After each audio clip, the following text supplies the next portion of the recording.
Hello friends, मैं हूं मनीषा और हैच स्टडी में आप सभी का स्वागत है।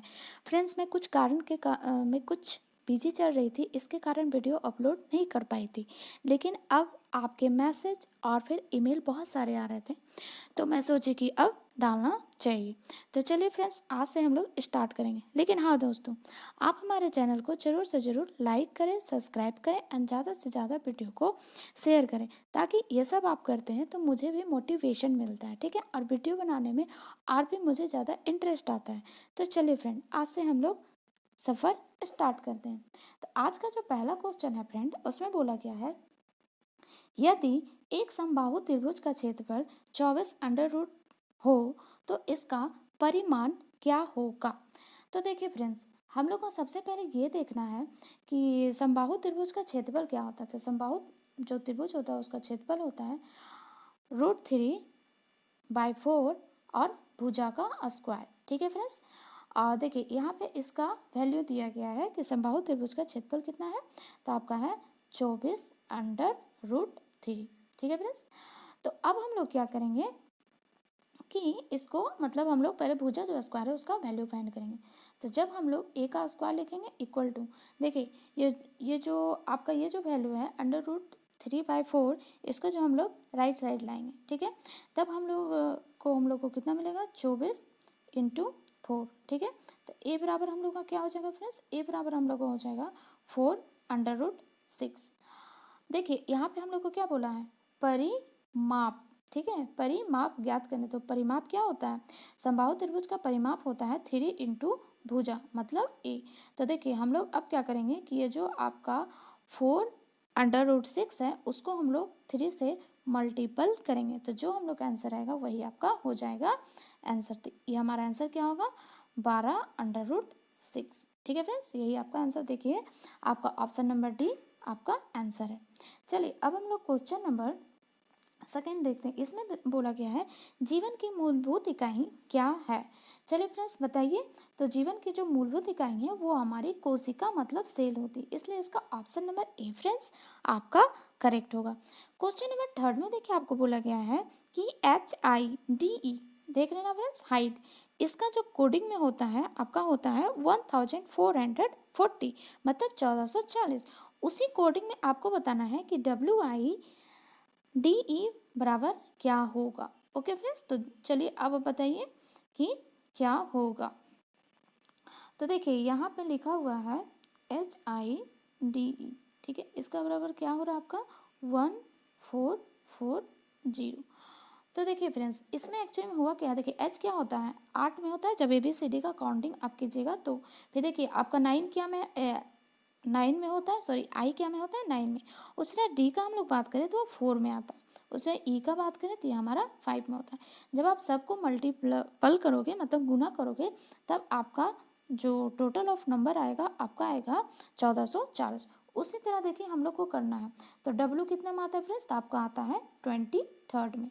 फिर हम लोग अगर आई का बात करें तो कितना में आता है 9 में। उसी तरह अगर हम लोग डी का बात करें फ्रेंड्स तो 4 में।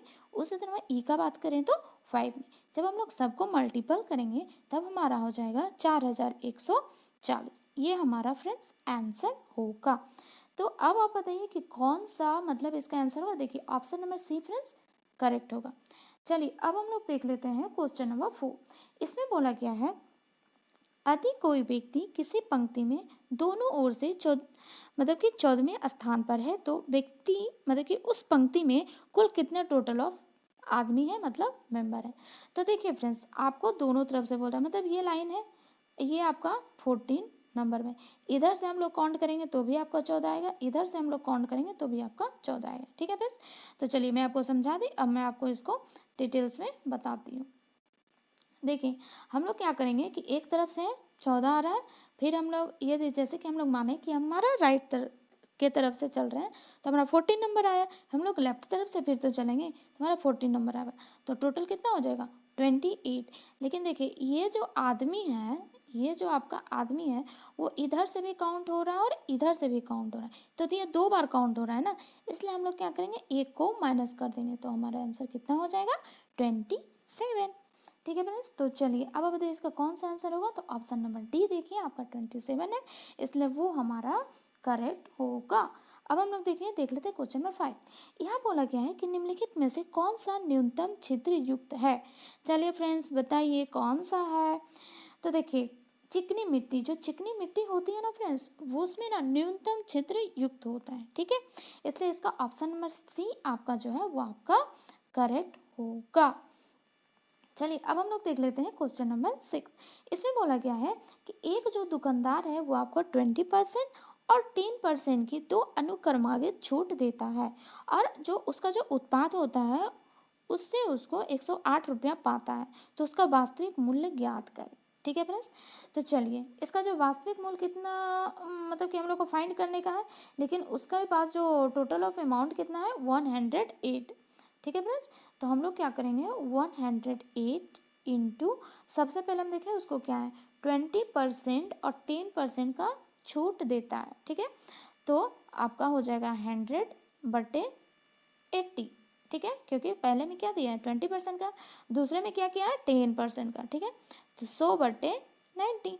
अब हम लोग जब इसको कैलकुलेट करेंगे तब देखिए आपका कितना आ जाएगा, तब हमारा आ जाएगा 108 इंटू देखिए 100/9 क्या होता है 72 होता है। तो चलिए अब हम लोग जब इसको कैलकुलेट करेंगे तो देखिए आपका हो जाएगा 72 और यहाँ पे आ जाएगा 18, फिर हम लोग करेंगे तो यहाँ आपका आ जाएगा 4, आपका आ जाएगा 25। ठीक है, यहाँ आपका आ जाएगा 6। देखिए आपका कितना हो जाएगा, ये देखिए आपका 25 इंटू 6 कितना होता है 150 मतलब 150। ठीक है फ्रेंड्स, तो इसका देखिए ऑप्शन नंबर सी जो है आपका फ्रेंड्स 6 का आपका करेक्ट होगा। अब हम लोग देख लेते हैं क्वेश्चन नंबर 7। क्वेश्चन नंबर 7 में देखिए फ्रेंड्स आपको बोला गया है कि एक बुक का सेल्फ है। ठीक है, एक बुक का सेल्फ है कि किसी हिस्से में 30 पुस्तक विज्ञान, सामान्य ज्ञान, अंग्रेजी साहित्य, हिंदी उपन्यास से संबंधित है, और प्रत्येक पुस्तक में मतलब एक अंग्रेजी साहित्य पुस्तक के आगे रखी गई है। ठीक है, और प्रत्येक सामान्य ज्ञान पुस्तक से आगे एक हिंदी उपन्यास है। ठीक है, तथा कोई भी सामान्य ज्ञान पुस्तक विज्ञान पुस्तक के आगे नहीं है। ठीक है, और अंग्रेजी और हिंदी पुस्तक कभी भी एक दूसरे के अलग अलग नहीं रखे जाते हैं। ठीक है, अति बाईं तरफ विज्ञान की पुस्तक है तो दाईं ओर और पुस्तक संभावित क्रम क्या होगा। तो बताइए फ्रेंड्स क्या होगा। तो देखिए इसका जो क्रम होगा फ्रेंड्स आपका विज्ञान आएगा, फिर आपका अंग्रेजी आएगा, अंग्रेजी साहित्य मीन्स दैट, फिर सामान्य ज्ञान, फिर आपका हिंदी आएगा। इसलिए इसका ऑप्शन नंबर ए आपका करेक्ट होगा। चलिए अब हम लोग देख लेते हैं क्वेश्चन नंबर 8। क्वेश्चन नंबर 8 में आपको बोला गया है कि 2015 में मिस यूनिवर्स खिताब किसने जीता था। चलिए फ्रेंड्स बताइए, ये जो जीते थे उनका नाम था पिया बुल्जबैक, इसलिए इसका ऑप्शन नंबर बी फ्रेंड्स आपका करेक्ट होगा। अब क्वेश्चन नंबर 9 में आपको बोला गया है कि चाणक्य का एक अन्य नाम क्या है। तो देखिए चाणक्य का एक अन्य नाम जो है वो आपका है विष्णुगुप्त। देखिए फ्रेंड्स इसमें एक मैं आपको और बात बता दूं कि आपको कभी कभी क्वेश्चन में देगा कि चाणक्य का बचपन का नाम क्या है, तो यही आप विष्णुगुप्त ही उनका बचपन का नाम है, और चाणक्य का एक नाम और भी है कौटिल्य। ठीक है फ्रेंड्स, चलिए अब हम लोग देख लेते हैं क्वेश्चन नंबर 10। इसमें बोला गया है कि 3√121 माइनस √361 बाय √529 प्लस 2√36, इसको हम लोग को कैलकुलेट करना है। ओके फ्रेंड्स, तो सबसे पहले हम लोग क्या करेंगे कि यहाँ पे देखिए दिया गया है क्या 3 है। अब बताइए कि 121 का अगर रूट हम लोग हटाएंगे तो कितना आएगा, तो देखिए ये कितना का आता है 11 का। ठीक है, और उसी तरह अगर हम लोग 361 का करते हैं तो 19 का, मतलब 19 का स्क्वायर करेंगे कितना आएगा आपका 361 आएगा। उसी तरह देखिए 529 का हम लोग करते हैं तो 23 आता है। ठीक है, फिर प्लस 2 और 36 का कितना आता है फ्रेंड्स, वो तो सारे कोई जानते हैं, आपका आ जाएगा 6। अब हम लोग इसको कैलकुलेट करेंगे तो हमारा जो आंसर आएगा वो आपका आएगा 2/5। ठीक है, तो अब आप बताइए 2/5 इसका है क्या। हाँ देखिए ऑप्शन नंबर डी। तो चलिए अब हम लोग देख लेते हैं क्वेश्चन में 11। इसमें बोला गया है कि ब्रह्म समाज के संस्थापक कौन थे। तो चलिए फ्रेंड्स बताइए, तो ब्रह्म समाज के संस्थापक थे राजा राम मनोहर राय है, इसलिए इसका ऑप्शन नंबर क्या हो जाएगा ए करेक्ट होगा। अब हम लोग क्वेश्चन नंबर 12 देखते हैं। इसमें दिया गया है कि निम्नलिखित समीकरण को सही बनाने के लिए किन दो चिन्हों को आपस में बदला, मतलब कि अदल बदल कर दिया जाए, बदल दिया जाए, मीन्स दैट। देखिए आपका क्या है, तो 3+2, देखिए है ना, 3+2 into 6-4 divided 5 equal to 10। Okay friends, तो चलिए अब हम लोग क्या करेंगे इसमें कि बारी बारी से पुट करके आप चेक कीजिएगा, लेकिन बारी बारी से कीजिएगा तो एग्जाम में उतना आपके पास टाइम नहीं रहेगा, ठीक है। इसलिए दिमाग से कैलकुलेट कीजिए, ठीक है। तो दिमाग से कैलकुलेट आपको करना है। लेकिन इसमें मैं एक बात बताऊं, आप सबसे पहले क्या कीजिएगा ना कि जिसमें आपको भागा का और गुना का, मैं एज एक ट्रिक टाइप में बता दे रहे हैं, जो भागा का और गुना का जो चिन्ह आएगा ना, सबसे पहले आप उसी को पुट करके देखिएगा, क्योंकि आपका ना 100 में 80% जो ये जो चिन्ह का जो अदल बदल आता है ना, वो गुना और भाग को ही मेनली करता है, ठीक है। तो सबसे पहले देखिए हम लोग का क्या है, देखिए इसमें भाग आ रहा है ऑप्शन डी में, फिर आपका देखिए किस में आ रहा है, ऑप्शन सी में, ठीक है। ये दोनों में नहीं है ना, तो ये दोनों को हम लोग लास्ट के लिए रखते हैं। तो पहले हम लोग क्या करते हैं, डी से ही करते हैं। तो यहाँ पे देखिए क्या है, 3 है, ठीक है। उसके बाद देखिए जोड़ के जगह पे क्या करना है, हम लोग को भाग देना है। तो यहाँ देखिए अब भाग जोड़ का चिन्ह आ रहा है, तो अब हम लोग क्या करेंगे, यहाँ पे चिन्ह को चेंज करेंगे, तो 2/2 कर देंगे। उसके बाद देखिए गुना है तो गुना ही डाल देंगे। फिर देखिए -4 है तो -4 ही रहने देंगे। फिर क्या है, भागा है तो भागा की जगह अब यहाँ पे क्या करना है, जोड़ है तो हम लोग को जोड़ डालना है। फिर क्या करेंगे, 5 कर देंगे, इक्वल टू क्या लिखना है, 10, जो कि है वैसे सेम डाल देंगे। अब यहाँ पे हम लोग क्या करेंगे, 3/2 इंटू 6 -4 + 5 इक्वल टू 10। अब हम लोग इसको गुना करते हैं तो 2 तिया 6, तो कितना हो जाएगा, 3 तिया 9 -4, ये 4 + 5 इक्वल टू 10। सॉरी यहाँ पे 0 हो गया था, ठीक है। देखिए जब हम लोग इसको ये करेंगे तो आपका कितना हो जाएगा, 9 5 14, 14 में से माइनस किया 4 तो बच गया आपका 10, यही 10 आपका हो गया आंसर। अब आप बताइए, देखिए ऑप्शन नंबर डी ही आपका करेक्ट होगा, ठीक है। तो इसी के लिए आप इसमें थोड़ा सा याद रखिएगा कि जब भी आपको चिन्ह जो है चेंज करने का आएगा तो आपको फटाक से क्या करना है, सबसे पहले भागा वाला को करना है, फिर गुना वाला को करना है। अगर ये दोनों नहीं मैच हो रहा है, आंसर नहीं आ रहा है, देन आगे तो फिर करना ही है। चलिए अब हम लोग क्वेश्चन नंबर 13 देखते हैं। इसमें लिखा गया है, निम्नलिखित नदियों में कौन सी नदी पश्चिम घाट से निकलती है। चलिए अब आप बताइए, तो जो निकलती है वो आपका है कृष्ण नदी फ्रेंड्स, ठीक है। इसलिए इसका ऑप्शन नंबर बी आपका करेक्ट होगा। अब हम लोग देख लेते हैं क्वेश्चन नंबर 14। इसमें बोला गया है, एक 90 मीटर लंबी ट्रेन 15 मीटर प्रति सेकंड की चाल से 15 सेकंड में एक पुल को पार करती है, तो पुल की लंबाई बताएं फ्रेंड्स। तो देखिए सबसे पहले हम लोग क्या करेंगे, ये जो पुल का जो लंबाई है ना, उसको हम लोग क्या करते हैं, एक्स मान लेते हैं, ठीक है, एक्स मीटर, ठीक है। और उसके बाद अब हम लोग क्या करेंगे, देखिए ट्रेन की टोटल ऑफ लंबाई कितनी है फ्रेंड्स, तो 90 मीटर है, तो 90। लेकिन हम लोग को क्या बोला है कि पुल की लंबाई, तो पुल की लंबाई ज्ञात करने के लिए हम लोग क्या करेंगे कि ट्रेन का भी लंबाई को लेना पड़ेगा, ठीक है। तो 90x प्लस, जैसे आपको पता है ना कि चाल बराबर क्या होता है, दूरी बट्टे समय, ठीक है फ्रेंड्स। दूरी बट्टे समय होता है ना, तो देखिए यहाँ पे बस वही फार्मूला हम पुट कर रहे हैं, ठीक है। और यहाँ पे देखिए हम लोग क्या करेंगे कि इसका देखिए चाल कितना है, 15, और देखिए और चाल भी इसका कितना है, मतलब कि देखिए दूरी बट्टे समय होता है ना, तो समय कितना है 15 सेकेंड, तो 15 ये देखिए हम लिख दिए। और चाल कितना है आपका 15 है, मतलब कि मीटर पर सेकेंड, तो वो भी देखिए हम यहाँ पे लिख दिए। देखिए अब जब हम इसको कैलकुलेट करें कितना हो जाएगा, 15 × 15 कितना होता है, 225, ठीक है फ्रेंड्स, 225 हो जाएगा। और फिर आपका 90 + x हो जाएगा, ठीक है फ्रेंड्स। अब हम लोग क्या करेंगे कि इस 225 में 90 को माइनस करेंगे, तो x बराबर कितना हो जाएगा, जब हम लोग इस 225 में 90 को माइनस करेंगे तो 135 मीटर आएगा, ठीक है फ्रेंड्स। तो मतलब अब पता चलता है कि पुल की लंबाई कितनी हुई फ्रेंड्स, 135 मीटर। चलिए अब हम लोग देख लेते हैं क्वेश्चन नंबर 17।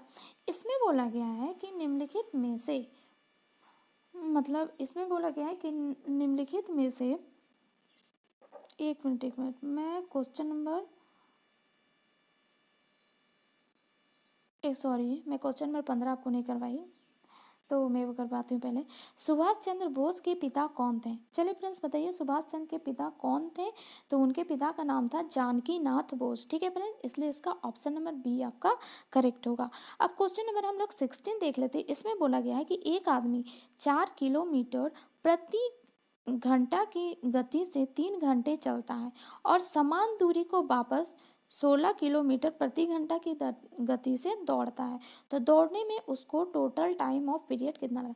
देखिए मतलब ना, एक कोई डिस्टेंस है, ठीक है, तो वो आदमी क्या करता है कि 4 किलोमीटर प्रति घंटा की रफ्तार से 3 घंटे चलता है, तब वो वहाँ पे पहुँच जाता है। लेकिन जब वो लौटेगा ना भाई, घर से चला वहाँ गया, अब घर तो उसको वापस आना ना, तो घर आने टाइम में क्या करता है, वो दौड़ते दौड़ते आता है। ठीक है, जब वो दौड़ते दौड़ते आता है तब उसका चाल मतलब स्पीड कितना हो गया है, 16 किलोमीटर प्रति आवर। तो वही उसको बोला गया है कि गया जब चल के तो उसको 3 घंटा लगा, लेकिन आया वो तो उसको कितना टाइम लगा, हम लोग को यही बस फाइंड करना है। ठीक है, तो हम लोग सबसे पहले क्या करेंगे कि सबसे पहले तो टोटल जो दूरी है ना, डिस्टेंस जो है, हम लोग उसको निकाल लेते हैं। तो हम लोग का देखिए पहला जो इक्वेशन है इसमें तो बता गया गया कि 4 किलोमीटर प्रति आवर की गति से गया और 3 घंटा में पहुंच गया।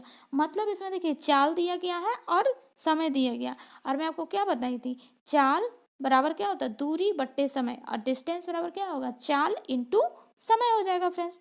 तो वही हम लोग क्या करते हैं, चाल इसका कितना है 4 किलोमीटर इंटू, और इसको टाइम कितना लगा था, टाइम इसको लग गया था 3 घंटा, तो 3 से हम लोग गुना कर देंगे तो कितना हो जाएगा 12, मतलब वो 12 किलोमीटर टोटल डिस्टेंस को वे किया। लेकिन जब वो दौड़ के आया है तो उसका फिर चाल मतलब कि जब वो दौड़ के आया है तो कितना हो जाएगा, दूरी कितना है 12 है, फिर उसका चाल कितना हो गया देखिए 16 है, तो हम लोग 16 डाल देंगे। उसके बाद देखिए उसको कितना मतलब कि टाइम लगा है। ठीक है, तो यहाँ पे आपका हो जाएगा 60। ठीक है, तो अब हम लोग क्या करते हैं कि इसको जब हम लोग कैलकुलेट करेंगे तो हमारा आंसर 45 मिनट आ जाएगा। ठीक है फ्रेंड्स, तो ये देखिए आपका 45 जो है आपका आंसर हो जाएगा, इसलिए इसका ऑप्शन नंबर ए आपका करेक्ट हो जाएगा। अब हम लोग क्वेश्चन नंबर 17 देख लेते हैं। इसमें बोला गया है कि निम्नलिखित में से मुक्केबाजी के लिए द्रोणाचार्य किसने प्राप्त किया है? इसमें सिंपल ये पूछा गया है कि द्रोणाचार्य पुरस्कार किसको मिला है। जो भी ऑप्शन दिया गया उसमें से आपको एक ठो को सिलेक्ट करना है। तो जो मिला है वो है आपको गुरुचरण सिंह। ठीक है, गुरुचरण सिंह जी को मिला है, इसलिए इसका ऑप्शन नंबर ए फ्रेंड्स आपका करेक्ट होगा। क्वेश्चन नंबर देखिए 18 में बोला गया है कि निम्नलिखित में से कौन सी एक उत्कृष्ट मतलब नोबल धातु है। चलिए फ्रेंड्स बताइए कौन है, तो आपका हो जाएगा चांदी। ठीक है, इसलिए इसका ऑप्शन नंबर बी फ्रेंड्स आपका करेक्ट होगा। क्वेश्चन नंबर 19 में हम लोग देखते हैं। इसमें बोला गया कि निम्नलिखित में से किसने 2015 में सर्वश्रेष्ठ एनिमेटेड फीचर फिल्म्स, ठीक है, के लिए ऑस्कर अवार्ड जीता है। चलिए बताइए किन्होंने जीता है।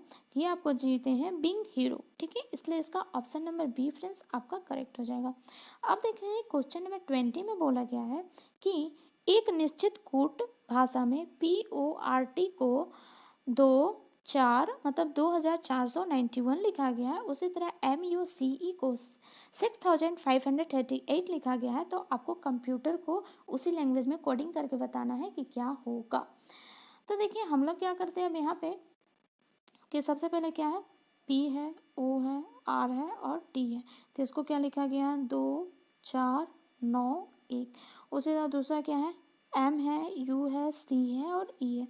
इसको क्या लिखा गया है 6 है, 5 है, 3 है और 8 है। ठीक है फ्रेंड्स, तो अब हम लोग क्या करेंगे कि देखिए इस, और हम लोग को लिखना कि इसको कोडिंग करना कंप्यूटर को, तो COMPUTER। देखिए अब आपको ये सबसे पहले करना है कि C यहाँ पर डिजिट है, तो C है क्या ऊपर, हाँ देखिए ये वाली है, तो C के जगह पे क्या है 3 हो जाएगा। O के जगह पे देखिए यहाँ 4 है, तो यहाँ पे देखिए 4 हो जाएगा। फिर उसी तरह देखिए आपको O भी ख़त्म हो गया। फिर आपको M है, तो M के बदले क्या है 6 है, तो आपका 6 हो जाएगा। उसी तरह देखिए P के बदले क्या है फ्रेंड्स, तो चलिए COMP देखिए, ठीक है COM हो गया। और P कब आता है, तो P के जगह में क्या है फ्रेंड्स, तो आपका हो जाएगा मतलब ये जो आपका इक्वेशन 2 हो गया, इक्वेशन 1 हो गया, उसी से हम लोग को करना है। ठीक है, तो आपका 4 6 आप जगह हो जाएगा 2 5 1 8 9। ठीक है, तो यही आपका कोडिंग हुआ, जो कि आपका ऑप्शन नंबर ए है जो आपका करेक्ट होगा। ठीक है, चलिए अब हम लोग देख लेते हैं क्वेश्चन नंबर 21। इसमें दिया गया है, क्वेश्चन नंबर 21 में आपको बोला गया है प्रसिद्ध यात्री जहाज टाइटेनिक किस देश का था। चलिए ये देखिए आपका ग्रेट ब्रिटेन का था। ठीक है फ्रेंड्स, इसलिए इसका ऑप्शन नंबर सी जो है वो आपका करेक्ट हो जाएगा। क्वेश्चन नंबर 22 में दिया गया है कि यदि एक संख्या के 2/3 का 1/4 100 है तो वह संख्या क्या होगा। तो देखिए सबसे पहले हम लोग क्या करेंगे कि वो जो संख्या है ना उसको हम लोग x मान लेते हैं। ठीक है, हम लोग क्या करेंगे कि हम लोग उस संख्या को x मान लेते हैं। ठीक है, मान लिया x। अब हम लोग क्या करेंगे, वो संख्या क्या है, x है, तो उसका कितना है 2/3। अब फिर का बोला है मतलब गुना, फिर आपको 1/4 है। ठीक है, उस सब का बराबर क्या है 100 है। ठीक है, जब हम लोग इसको कैलकुलेट करेंगे तो क्या हो जाएगा 100 इंटू 3, मतलब ऐसे ऐसे गुना कर रहे हैं भाई, ऐसे ऐसे। ठीक है, इधर से 3 इंटू 4 हो जाएगा, बटे कितना हो जाएगा आपका हो जाएगा 2 इंटू 1। ये देखिए x इजिकल 2 है। ठीक है, तो अब हम लोग इसको कैलकुलेट करेंगे ना, तब हमारा आंसर आ जाएगा आपका, देखिए 2 तो 3 दूनी 6, और 6 को जब हम लोग 100 से मल्टीपल कितना हो जाता है 600, तो आपका 22 का 600 आंसर हो जाएगा, जो कि आपका ऑप्शन नंबर बी है। अब हम लोग क्वेश्चन नंबर 23 देख लेते हैं। इसमें बोला गया है मरियाना ट्रेंच किस महासागर में स्थित है। चलिए बताइए, तो ये देखिए आपका प्रशांत महासागर में है। ठीक है, इसलिए इसका ऑप्शन नंबर बी आपका करेक्ट होगा। ठीक है, प्रशांत महासागर।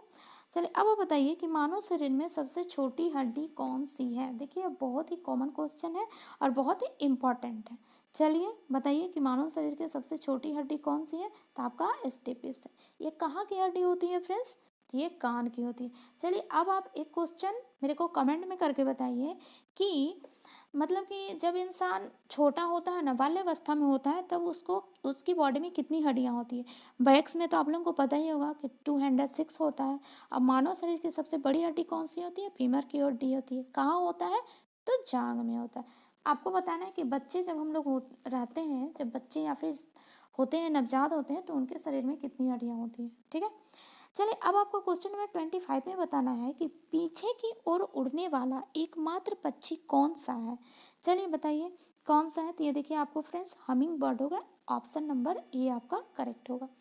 देखिए फ्रेंड्स, ये जो आपका हमिंग बर्ड है ना, ये आपका पीछे की ओर उड़ता है, उसलिए भी फेमस है, और ये विश्व का सबसे छोटा पक्षी है। ठीक है, इसलिए हमिंग बर्ड को याद रखिएगा, 2 क्वेश्चन इससे बनता है, एक तो पीछे साइड में उड़ता है या और फिर ये सबसे छोटा है।